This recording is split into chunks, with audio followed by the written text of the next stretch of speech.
부활절날 좀 이상한 질문이기도 하겠지만 꼭 해야 될 것 같아서요. 여러분, 부활을 믿으십니까? 네. 믿으시거나 믿고 싶으시니까 여기에 나오셨겠죠. 부활에 관한 칸탄타를 한참 보고는 이런 질문하기가 저도 쑥스럽긴 하는데, 그럼 조금 다른 질문을 해보겠습니다. 부활을 여러분 믿으신다면 부활을 사십니까? 다시 말해서 부활을 경험하고 계십니까? 좀 풀어서 얘기한다면 예수님의 부활이 여러분의 삶에 어떤 영향을 미치고 있습니까? 제가 왜 이런 질문을 하냐면 부활을 믿는 것과 또 부활을 사는 것, 이것은 조금 다를 수가 있기 때문입니다. 사실 부활을 믿는 것도 쉬운 일은 아니지만 우리가 믿는 부활을 살아내는 것도 사실 어려운 일인데요. 이와 관련된 좀 자료가 있습니다. 2023년 7월에 월드비전 국제본부에서요 2023 청소년 사역 컨퍼런스를 개최했습니다. 여기에서 26개국 24,870명 이 기독교 청소년들, 교회 다니는 청소년들을 대상으로 결과를 발표했는데 이런 질문을 물어봤어요. 당신은 예수 그리스도가 죽은 후에 부활하신 것을 믿습니까? 라고 질문했었을 때 예라고 대답한 사람이 전체 세계 청소년 중에 33%, 그러니까 교회를 다니는 청소년 중에 33%가 믿는다고 얘기를 했습니다. 충격적이죠? 그런데 여기서 흥미로운 게 우리나라 그러면 교회 다니는 청소년은 어느 정도로 부활에 대한 신앙을 갖고 있냐 물어봤더니 28% 정도밖에 되지가 않습니다. 이 수치가 어느 정도냐면 예수님에 대해서 안 믿거나 관심이 없는 기타 종교 사람들도 예수님이 부활하신 거를 청소년 중에 15%가 믿어요. 심지어는 무교인 사람들도 13%가 믿는데 우리나라 한국 교회 다니는 청소년 중에 10명 중에 3명밖에 이 부활을 믿지 않는다고 이야기를 하고 있습니다. 자, 그렇다면은 이러한 부활을 믿지 않는 청소년은 좀 제외하고 부활을 믿고 있다고 말하는 청소년들의 좀 상황을 더 살펴보려고 하는데 다시 한번 그들을 향해서 질문했어요. 그러면 부활을 통해서 예수님을 믿는다면 지금 당신은 예수님과 인격적인 관계를 가지고 기쁨과 만족을 얻고 있습니까? 한마디로 부활의 예수님을 삶 속에서 만나고 있습니까? 이런 류의 질문을 했더니 세계 청소년 중에 반 정도가 49%가 부활을 믿는다고 하는 친구 중에 반 정도가 나는 그렇게 합니다 라고 얘기를 하고 있습니다. 그리고 그 중에서 정말 교회에서 헌신적으로 봉사하고 신앙하고 있는 우리 청소년 중에서는 76%가 나는 매일매일 부활의 하나님을 예수님을 경험하고 있습니다 라고 대답을 했어요. 그런데 여기서 좀 주의 깊게 봐야 될 대목도 바로 그 다음 회색 포인트인데요. 한국에서 교회 열심히 다니고 안 빠지고 헌신하고 봉사하는 청소년 중에 예수님과 인격적인 관계를 갖고 살아가는지에 대한 문제를 질문했더니 38% 정도밖에 되질 않습니다. 이거는 명목상의 신앙인, 그냥 교회 왔다 갔다 하는 신앙인보다 한 10%가 높은 건데요. 우리나라의 지금 청소년의 신앙의 수준이 어느 정도인지를 알아볼 수 있는 대목이 아닌가. 이것은 지금 한국교회의 미래이기도 하지만 곧 닥쳐질 현실이기도 합니다. 왜냐하면 점점 더 우리 가운데 부활신앙이 결핍되어 가고 있기 때문입니다. 부활은 우리 기독교 신앙의 가장 핵심적인 가치입니다.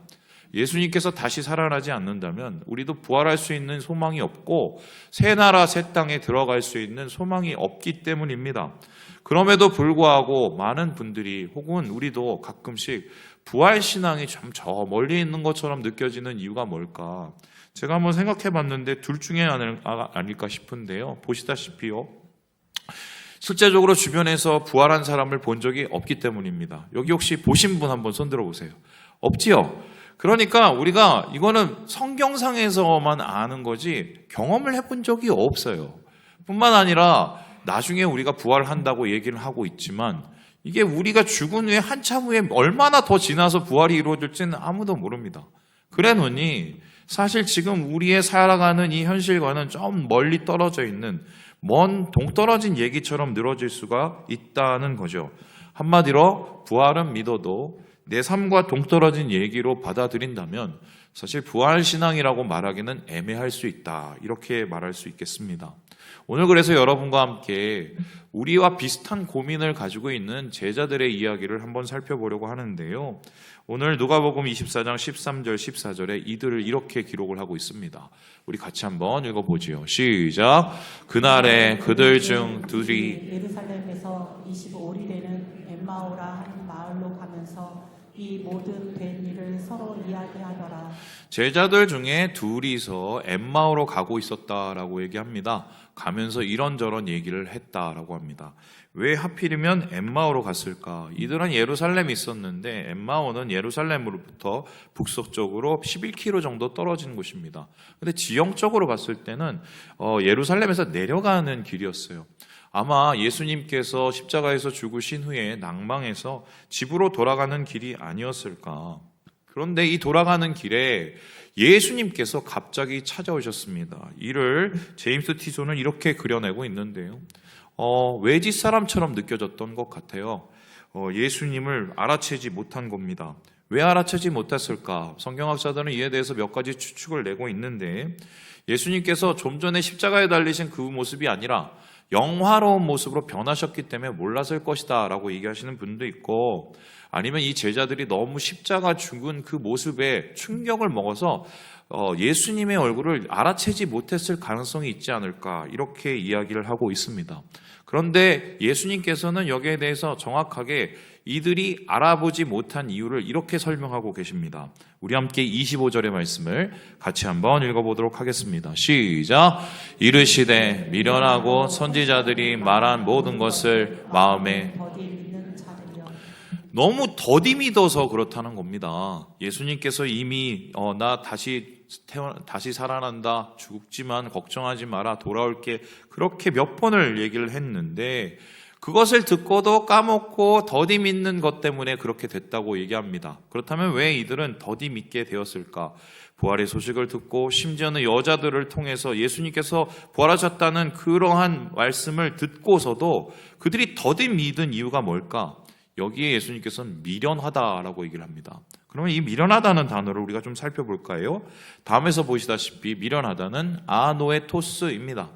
이 단어는 뭐냐면 단순히 미련하다는 게 아니라 분별력이 없고 이해력이 떨어진다는 것입니다. 그래서 이것을 조금 더 구체적으로 표현하면 영적인 시각, 영적인 눈이 영안이 가로막혀 있다고 예수님께서 말씀을 하십니다. 부활에 대해서 배우고 여인들에게 소식을 전해 들었음에도 불구하고 그들의 사고, 그들의 편견 때문에 예수님을 알아보지도 못하고 부활을 믿지도 못하는 그 상황, 마치 한국의 청소년들, 한국의 교회들이 지금 앓고 있는 질병처럼 부활은 알지만 부활을 살지 못하는 그 상황이 바로 오늘 엠마오로 가는 제자들의 이야기입니다. 그런데 이 이야기가 여기에서 끝나지 않습니다. 예수님께서는 이들과 동행하시면서 이들을 깨우치십니다. 그리고 이들은 눈이 열려서 드디어 부활하신 예수님을 알아보게 됩니다. 그렇다면 그 후에 이 사람들은 어떻게 되었을까요? 성경은 여기에 33절에 이렇게 기록을 하고 있는데요. 우리 같이 한번 읽어보도록 합니다. 시작. 곧 그때로 일어나 예루살렘에 돌아가 보니 부활을 대한 소식을 듣기는 들었어도 믿지는 못했을 때는 엠마오로 갔어요. 하지만 부활의 소식을 듣고 믿고 예수님을 알아보고 기뻐하면서 이들의 삶에 변화가 일어나는데 엠마오가 아니라 어디로 돌아갔어요? 예루살렘으로 일어나서 자리를 박차고 돌아갔다라고 이야기를 하고 있습니다. 그렇다면은 우리가 오늘 우리의 삶에 있어서 체크해봐야 될 대목이 있어요.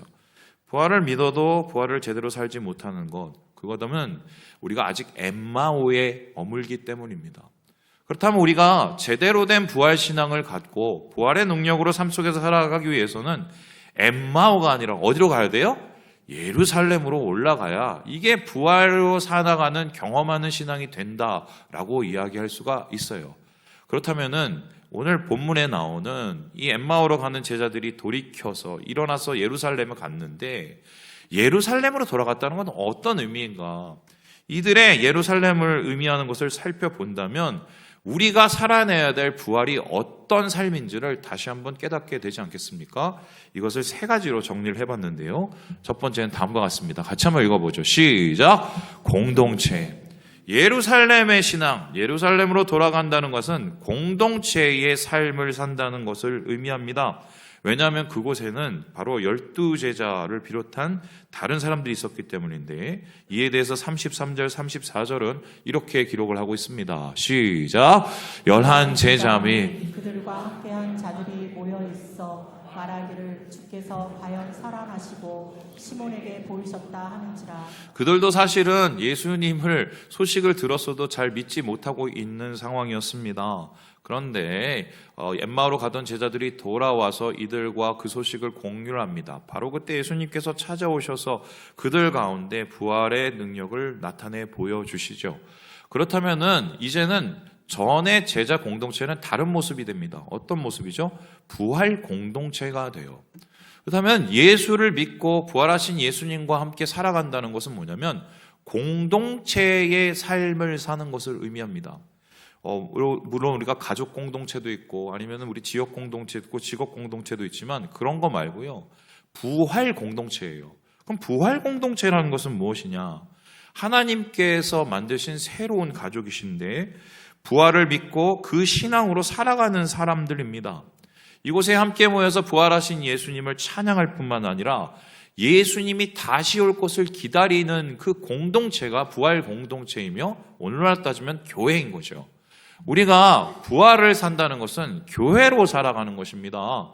예수님 다시 오신 날을 기다리면서 서로를 위로해주고 세우면서 우리의 삶을 살아내는 것이 바로 부활을 믿고 사는 것이라고 성경은 이야기하고 있어요. 바로 이러한 삶을 통해서 이 부활은 확장되고 주변 사람들 가운데 이 공동체를 통해서 예수를 알고 믿는 역사가 바로 초대교회에 일어났다. 그래서요, 부활을 우리가 살아낸다는 것은, 예루살렘으로 돌아간다는 것은 바로 공동체로의 복귀다라고 볼 수가 있겠습니다. 그렇다면 두 번째로 예루살렘이 의미하는 것은 무엇일까요? 우리 같이 한번 읽어보도록 합니다. 시작! 예배. 공동체로 돌아가는 삶입니다. 내가 혼자 나 스스로 나만 사는 세상이 아니라 주님의 제자들과 부활한 사람들과 살아가는 그 공동체. 그럼 그 공동체들이 모여서 무엇을 할까요? 52절, 53절에 이렇게 기록을 하고 있습니다. 우리 같이 한번 읽어보도록 하지요. 시작! 그들이 그에게 경배하고 큰 기쁨으로 예루살렘에 돌아가 늘 성전에서 하나님을 찬송하니라. 그들이 예수님께 경배할 뿐만 아니라 기쁨으로 예루살렘에 들어가서 뭘 했다고 그러죠? 하나님을 찬송했대요. 한마디로 새로운 예배가 열리는 것입니다. 우리가 공동체의 삶으로 돌아갈 뿐만 아니라 새로운 예배의 삶으로 돌아가는 게 바로 부활신앙이라고 얘기하는데요. 그렇다면은 이들이 드렸던 새로운 예배는 어떤 예배일까요? 당시 예루살렘에는 예루살렘 성전이 있었습니다. 예루살렘 성전의 예배는 언제 예배를 드렸냐면 안식일날, 토요일날 예배를 드렸습니다. 그런데 이 부활 공동체가 새롭게 탄생하고 나서 새로운 예배가 태어났습니다. 안식일에도 예배를 드리지만 이들은 주의 날, 일요일에도 예배를 드리기 시작을 합니다. 그리고는 점차적으로 이 비중이 안식일에서 주의 날로 바뀌게 돼요. 그래서 오늘 우리는 토요일 날 예배를 드리지 않고 언제 예배 드립니까? 주일에 예배를 드립니다. 그렇다면 언제부터 이 주일이 이렇게 정착이 되었을까? 학자들은 여기에 대해서 콘스탄티누스 1세의 321년에 칙령이라고 얘기를 합니다. 이분이 이렇게 칙령을 내렸는데 모든 재판달들과 도시민들 그리고 모든 상인들은 태양의 날 일요일에는 휴식을 명한다. 그러나 시골에 위치한 자들은 농사를 짓기 위해 이날에 휴식 법령에 얽매이지 않고 자유롭게 일할 수 있다. 한마디로 이 일요일에 쉬어라라고 이렇게 허가를 해줬어요. 이것은 단순히 사람들에게 휴식을 주는 게 아니라 콘스탄티누스는 자기의 어머니가 소피아가 어떻게 보면 예수를 믿는 신앙이었기 때문에 그 영향을 받아서 그 당시에 주의 날에 예배를 드리는 기독교인을 돕기 위해서 만든 칙령이라고 생각이 됩니다. 그렇다면 정말 321년부터 주의 날이 정착이 되었을까요? 이것은 공식적으로 전환되는 계기고요. 사실은 그 전에도 계속적으로 주일 예배가 존재했습니다. 우리 함께 20장 7절 사도행전 말씀을 읽어볼까요? 시작! 그 주간의 첫날에 우리가 떡을 떼려 하여 모였더니 바울이 이튿날 떠나고자 하여 그들에게 강론할세 이게 성경에 최초로 나온 주일 예배의 모습입니다. 그렇다면은 안식일 예배와 주일 예배의 차이는 뭘까요? 우리가 부활 공동체가 되어서 부활을 살아간다는 것은 안식일 예배에서 벗어나서 이제는 부활을 날인 이 주일의 예배를 드린다는 것인데요. 여기 말씀을 여러분 한번 살펴보세요. 그 주간의 첫날입니다. 안식일은 마지막 날이에요. 하지만 주일은 어떻게 해요? 첫날입니다. 그렇다면 이건 어떤 뜻이냐면은 우리가 주일에 예배를 드린다는 것은 한 주 동안 열심히 열심히 일하고 와서 우리가 쉬고 또 안식하고 그런 개념하고는 좀 달라요. 주일은 어떤 날이냐? 시작하는 날이에요. 새로운 마음으로 시작하는 날이에요. 그럼 그 새로운 마음으로 주님과 함께 부활을 살아가면서 시작한다는 건 어떤 이것을 뜻할까요? 이 주일날에 있었던 일을 살펴보면 이게 아주 명확해지는데요. 다음과 같습니다. 첫 번째는 예수님이 부활한 날이죠. 그러니 우리 부활을 기념함으로 주님과 함께 새 삶을 사는 것을 뜻합니다. 두 번째는 이날에 어떤 일이 일어나냐면 주일날에 오순절 성령 강림이 일어나요. 그럼 내가 주님과 함께 새롭게 살아가는 건 뭐냐면 성령과 함께 새 마음으로 살기로 다짐하는 날이 바로 오늘인 거예요. 뿐만 아니라 이날에 아까 앞에서 보였듯이 예수님께서 가르쳐 주신 성찬 예배를 드렸습니다. 성찬 예배를 드린다는 것은 예수님을 기념하는 것이자 예수님의 오실 날을 기다리는 날이었어요. 그래서 우리가 지금 주일 예배를 드린다는 것은 바로 소망을 가지고 하루하루를 주님과 함께 동행하는 삶을 뜻하는 건데요. 그래서 예루살렘으로 돌아간다는 것은 새로운 예배, 주일로 돌아가는 것이고 그 주일에서 주님과 함께 한 주를 살아가기로 마음먹고 주의 은혜로 새 영이 돼서 오늘을 살아내는 것, 한 주를 살아내는 것, 이게 바로 성경이 말하고 있는 부활의 신앙이다. 이렇게 정리할 수가 있겠습니다. 그렇다면 마지막으로 그들이 돌아간 예루살렘은 도대체 무엇을 의미할까요? 우리 같이 한번 읽어보도록 합니다. 시작! 사명, 공동체, 부활 공동체입니다. 주일의 예배, 그리고 세 번째로는요, 사명으로 돌아가는 거예요. 우리가 부활을 산다는 건요. 우리 함께 35절의 말씀을 같이 한번 읽어보도록 하겠습니다. 시작! 두 사람도 길에서 된 일과 예수께서 떡을 떼심으로 자기들에게 알려주신 것을 말하더라. 지금 이들이 돌아가서 제일 먼저 한 게 뭐냐면 예수님께서 우리에게 어떤 일을 하셨는지, 어떻게 찾아오셨는지, 어떻게 다시 살아나셨는지를 사람들에게 이야기를 했습니다. 한마디로 그들은 부활의 소식을 전하게 된 것입니다. 그때 예수님께서 나타나셨어요. 그들에게 임하셨어요. 그들과 함께 하십니다. 그리고 나서는 예수님께서 그들에게 이런 부탁을 하셨는데 이것도 똑같습니다. 우리 47절, 48절 한번 보실까요? 제가 읽어볼게요.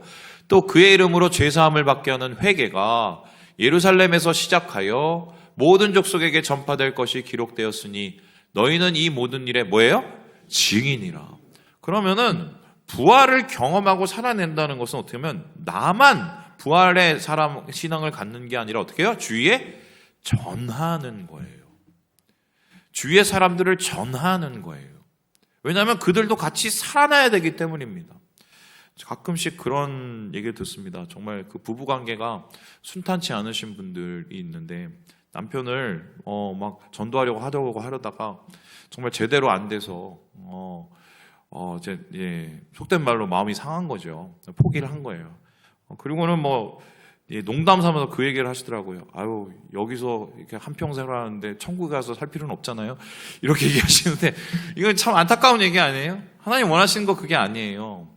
우리를 통해서 부활의 소식을 전해서 한 명이라도 부활을 하게 하고 그 믿음으로 구원받게 하는 게 이게 부활한 자들을 통해서 얻기 원하는 주님의 사명이에요. 그래서 내가 지금 부활한 사람이다라는 것은 뭐냐면 전하는 삶을 사는 거예요. 나로부터 우리로 바뀌고 우리로부터 세상으로 향하여서 예수 그리스도의 부활을 전하면서 그 능력으로 우리가 하루하루를 증거하고 살아가는 삶이 바로 진정한 부활의 모습이다. 부활을 살아내는 것이다. 요즘에 참 너무 우리가 위축되어서 전도를 너무 안 해요. 그래서 여기 좀 고민해 볼 필요가 있어요. 부활절을 향해서. 저는 오늘 이 세 가지의 얘기를 마치면서 좀 이 말씀을 보면서 좀 계속적으로 주의 깊게 보는 대목이 한 군데 있었습니다. 무엇이냐면 이런 건데요. 부활은 공동체로 돌아가고 부활은 또 우리가 보았듯이 뭐 하나님께서 주시는 어떻게 보면은 예배로 돌아가고 사명으로 돌아가는 것이다. 이해가 되는데 이 사람들 사실은 엠마오로 도망가고 있었단 말이죠. 근데 어떻게 순식간에 이렇게 예루살렘으로 돌아왔었을까? 이건 예수님께서 하신 거죠. 그럼 질문해 봅니다. 어떻게 이 사람들이 순식간에 이 부활신앙을 갖게 됐을까요? 조금 전까지도 그렇게 안 믿고 막 내려가고 막 서로 절망하고 이러던 사람이 이 모습을 보면은 오늘날 많은 사람들이 부활을 알지만 살지 못하는 이런 상황 속에서 어떻게 우리 마음이 돌이켜질 수 있을까? 한번 이 생각을 해봤거든요. 그런데 딱 떠오르는 건 바로 이 그림밖에 없더라고요. 보여주실까요? 여러분, 예수님께서 어떻게 이 제자들의 마음을 돌이키셨는지 아십니까? 밥을 먹었어요. 신기하죠? 성경에는 아무런 얘기가 안 나오고 밥 먹었다는 얘기만 나옵니다. 밥을 먹으면서 어떻게 하죠? 이들에게 떡을 가지고 축사를 해요. 그리고 감사 기도를 하고 그들에게 말씀을 풀어줄 때 이들의 눈이 열립니다. 아, 예수님이 부활하셨네. 근데 이게 한 번이 아니에요. 성경에는 최소한 예수님이 부활하신 후에 그 하는 행적을 뭐라고 기록하냐면 밥 먹었다는 얘기가 4번 이상 나옵니다. 한번 확인해 볼까요? 우리 함께 41절 43절 말씀을 같이 한번 읽어보도록 하죠. 시작.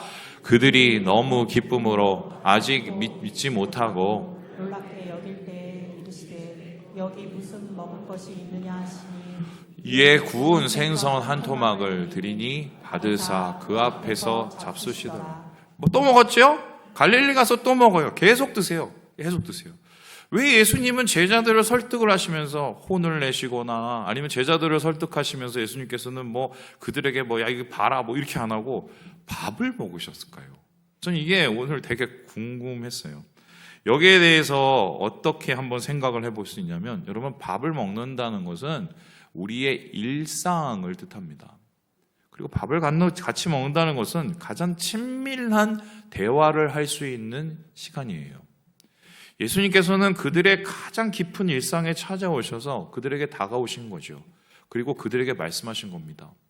야, 저번에 너 그 오병이어 기억 안 나? 그때 5,000명 먹이면서 내가 분명히 얘기했잖아. 내가 죽을 거고 다시 살아난다고. 그리고 얼마 전에 며칠 전에도 생각해봐. 그때 6월절 식사하면서 내가 분명히 얘기했잖아. 나 죽는데 다시 살아날 거라고, 너희들한테 올 거라고. 아마 그거를 계속해서 설득해 주시고 기억을 계속 리마인드 시켜주신 거지요. 그것을 통해서 어떻게 해요? 이 사람들이 조금씩 마음이 열리는 거예요. 마음속에 있는 낭만과 근심의 문이 열리는 거예요. 그들이 가지고 있는 편견이 열리는 거예요. 그들이 가지고 있는 여러 가지의 걱정거리를 내려놓게 되는 겁니다. 예수님께서는 그렇게 친절하게 다가오셔서 그들을 설득하시고 그들의 가장 일상 속에서 그들에게 말씀하시면서 그들에게 부활을 심겨주신 겁니다. 제가 요즘에 저희 아내를 존경하기 시작을 했습니다. 목사님도 나이 들면 어쩔 수 없는 그게 아니고요. 그 이유가 있습니다. 왜냐하면 저희 아내가 요즘에 뭐 하냐면은 격일로 저희 딸을 가르치고 있습니다. 영어를 가르치고 있어요. 저희 아내 물론 영어를 잘하는 사람이니까 당연히 영어 가르치는 거 아니냐. 그러면은 학원비도 절약되고 과외비도 절약되고 그거 좋은 거 아니냐 이렇게 생각하는데, 여러분 혹시 자식 가르쳐 보신 분은 알 거예요. 그게 얼마나 힘든지 아실 겁니다. 저도 예전에 요셉이를 한번 가르치다가 싸울 뻔했어요. 정말 짜증이 나죠. 아니 넌 이것도 모르냐. 얘가 무슨 어떤 지식을 갖고 있던 IQ가 어떤 그건 상관이 없어요. 자식하고 보면 속이 터져요. 그게 부모 마음이라. 그래서 차라리 학원 보내는 게 낫잖아요, 사실요. 그런데 저희 아내가 예지를 데리고 앞에 앉아서 밥상에 앉아서 하나하나 가르치는데 예지가 하기 싫으면은 예지야 여기 봐. 야, 그 인내 그 자체. 난 저렇게 절대로 못한다. 그래서 제가 저희 아내를 존경을 하기 시작을 했어요. 예수님이 그렇게 하신 거예요. 제자들을, 참 그 한심한 제자들을 3년 반 동안 동고농락하고 그렇게 몇 번을 얘기를 해주고 그 능력을 나타내고 보여주신, 그래도 믿지 않는 더디 믿는 제자들을 그렇게 찾아가셔서 조밀조밀하게 친절하게 말씀하시고 또 말씀하시고. 저는 이러한 예수님의 모습을 통해서 친절한 열심을 발견하게 돼요. 그렇다면 예수님은 왜 이렇게 우리에게 친절한 열심을 베푸실까? 여기에 대해서 예수님께서는 이미 얘기하셨는데요. 우리 함께 요한복음 6장 39절 말씀 읽고 마치도록 할까요? 같이 읽겠습니다. 시작. 나를 보내신 이의 뜻은 내게 주신 자 중에 내가 하나도 잃어버리지 아니하고 마지막 날에 다시 살리는 이것이니라. 예수님이 왜 이 땅에 오셨을까? 예수님은 분명한 아버지의 뜻을 위해서 왔대요. 그런데 그 아버지의 뜻이 뭐예요? 하나님께서 예수님께 맡긴 그 한 사람도 잃어버리지 않는 것, 놓치지 않는 것, 그리고 그들을 다시 살려내는 것. 예수님 이걸 위해서 3년 반, 33년 혹은 인생 전체를 바쳤어요.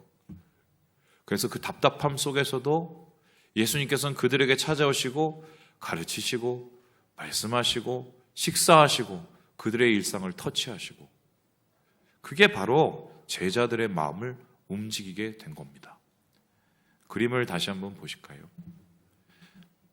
주님은 오늘도 이렇게 우리의 일상 속에 찾아오세요. 부활하신 예수님이 찾아오십니다. 내가 얘기했잖니? 내가 여기 있잖니? 내가 함께 하잖니?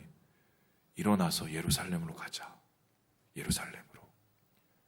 주님과 함께 부활을 믿으시고 부활을 살아내시고 주에 계신 그 예루살렘으로 가셔서 승리의 삶을 살아가시는 이 한 주 되시기를 주님의 이름으로 축원합니다.